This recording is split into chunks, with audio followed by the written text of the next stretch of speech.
Hey everyone, so today is an exciting day because I'm doing something I haven't done before. That is install new mountain bike tires. So on the front, I'm going with the Kryptotal front in the trail casing and endurance compound. And in the rear, I'm going with the Zynotal in the enduro casing and soft compound. I'll start with the front wheel first, so let's get to it. All right, so I got the front wheel off now. So now I'm just gonna let the air out and then remove the valve core.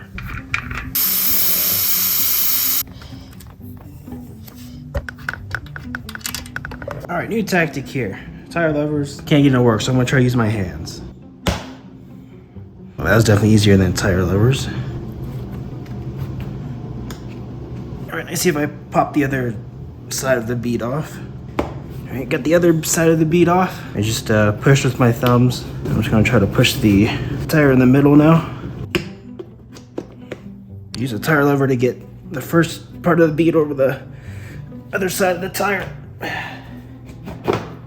Now I'll just clean this thing up. Probably wipe it down with some alcohol or some soap and water. As you can see, there's not much sealant in there. The rim isn't too bad. I think it's got the rim strip installed. Trek uses for, I think, most of their bikes. I'll just clean this up with some isopropyl alcohol and some paper towels. And then we'll get moving on to the new tire.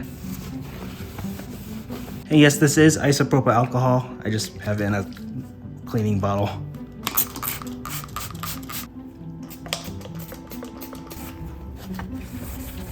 I'm just going to now remove this valve stem, and I'll be installing some of these new Trail 1 valve stems. All right, I finally got the little nut here to come loose. I was an idiot and I tightened it too much with a pair of pliers, so I had to use the pliers again to get it off. I definitely would not do that. Just hand tighten it, and I think you should be good.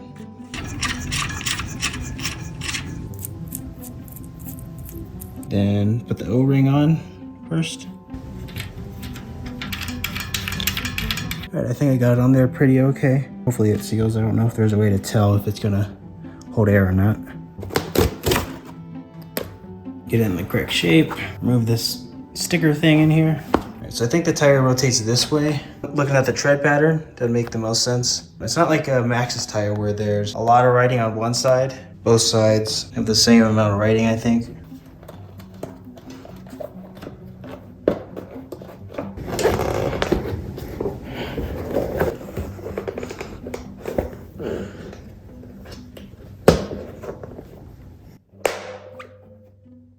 Not seated, but on the rim.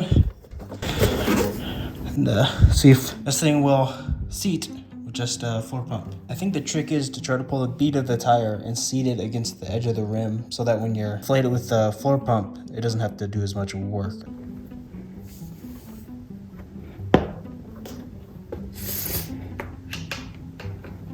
Give up on the tire method. We're just gonna try the good old-fashioned pump as hard as you can and see if hopefully the tire inflates.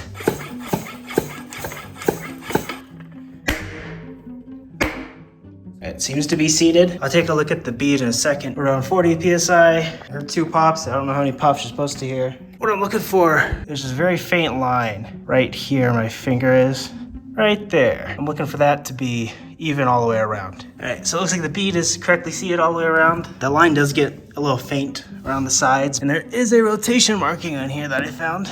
Right here, rotation is that way. I forgot if I mentioned this earlier, but I did remove the valve core, so there's no core in there right now. So when I take the pump off, it's just gonna let all the air out, and I'll have to put the valve core in and pump it back up, just so that more air can get into the tire faster without the valve core in the way. Now that the tire's all seated, I'm just gonna do the valve core here and let the air out before I remove the valve core itself. As remove the valve core, valve caps have the little thing right there. You just put it on it horizontal and twist it, and the valve core comes off.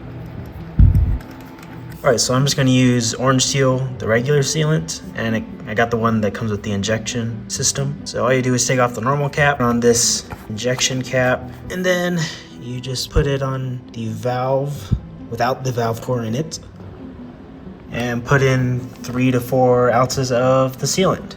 I think that's pretty much it. I'll see you guys in the next one.